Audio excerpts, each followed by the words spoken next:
Halo teman-teman sekalian, selamat berjumpa kembali di dalam channel Sudut Sipil, channel yang membahas tentang ilmu proyek konstruksi dan serba-serbi lainnya. Oke teman-teman, sudah lama kita nggak upload, sekitar 2 minggu yang lalu. Nah, pada kesempatan kali ini saya akan membahas tentang yang namanya pengetahuan dasar bagi ilmu proyek konstruksi, terutama bagi kamu lulusan teknik sipil yang berada dominan di lapangan pekerjaan.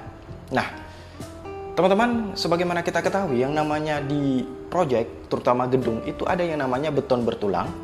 Dan di dalam tulangannya itu pasti ada yang namanya pembesian, itu sambungan dan lewatan. Jadi bagi teman-teman yang berada di lapangan pasti pernah melihat sambungan besi, baik itu pada kolom, pada balok, pada slope, pada tempat-tempat lainnya yang berhubungan dengan beton bertulang. Tentu besi itu kan dari pabrikan kalau besi yang SNI panjangnya cuma 12 meter. Sehingga kalau ada bentangan yang lebih daripada 12 meter, tentu besi itu harus disambung. Oke, teman-teman. Nah, berkenaan dengan itu, saya masuk DM di Instagram tentang yang menanyakan bahwasanya ada seorang YouTuber, Bang. Saya tidak tahu apakah beliau ini arsitek atau ilmu lainnya. Yang jelas sepertinya beliau ini bukan dari lulusan teknik sipil, karena beliau tidak paham yang namanya sambungan lewatan struktur beton bertulang. Oke, beliau mengatakan menurut yang DM saya itu bahwasanya pada saat kita melakukan pembesian atau tulangan dari pondasi tapak langsung ke tiang, itu jangan terputus. Artinya misalnya ini tapak, kemudian ada pedestal, langsung sampai kalau bisa lantai kedua pembesiannya. Jangan terputus-putus, katanya itu tidak boleh atau tidak bagus. Nah, di sini saya ingin mengatakan dan memberitahukan bahkan sebagai pengetahuan dasar bagi kawan-kawan terutama teknik sipil, itu dibolehkan di dalam aturan SNI beton bertulang di Indonesia. Yang namanya besi kan terbatas panjangnya, nggak mungkinlah kita kita tidak nyambung atau tidak menyambungkannya.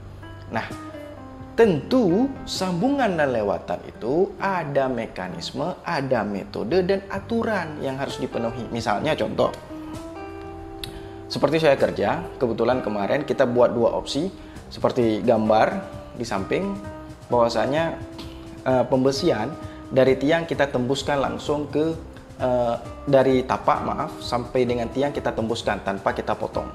Itu satu opsi. Kemudian kita coba yang lain, yaitu memotong, kasih angkur aja nanti ke tiang dari tapak. Dan ternyata itu lebih cepat.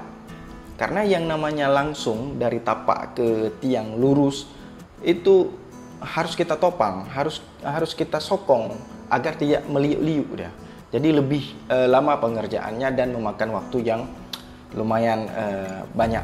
Sehingga opsi yang kedua yang kita teruskan yaitu memotong besi dijadikan angkur atau stick nantinya, kemudian disambung oleh besi tiang seperti ini.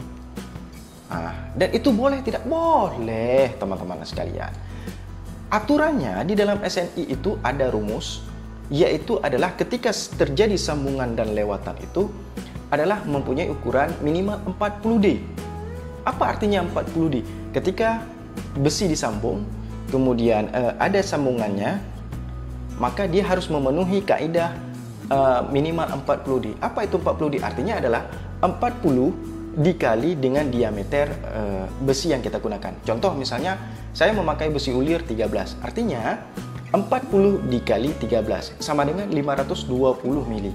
Artinya sambungan besi saya harus mempunyai ukuran minimal adalah 52 cm. Oke, harus diingat 52 cm. Jadi begini. Atau begini. Ini untuk kondisi balok atau slope-nya. Jadi masing-masing sambungan ini itu ada 52 cm kalau kita pakai besi ulir 13. Oke, kalau besi ukuran yang lainnya silahkan dikalikan sendiri. Yang penting rumusnya jangan lupa teman-teman, 40D atau 40 dikali diameter. Oke, sudah paham bahwasanya sambungan dan lewatan itu pada pembesian struktur beton bertulang itu dibolehkan. Ya. Jadi jangan risau, jangan terkecoh dengan penerapan hal-hal yang tidak mendasar dari orang lain. Oke, Semoga ini bermanfaat. Terima kasih telah menonton. Silakan di-share.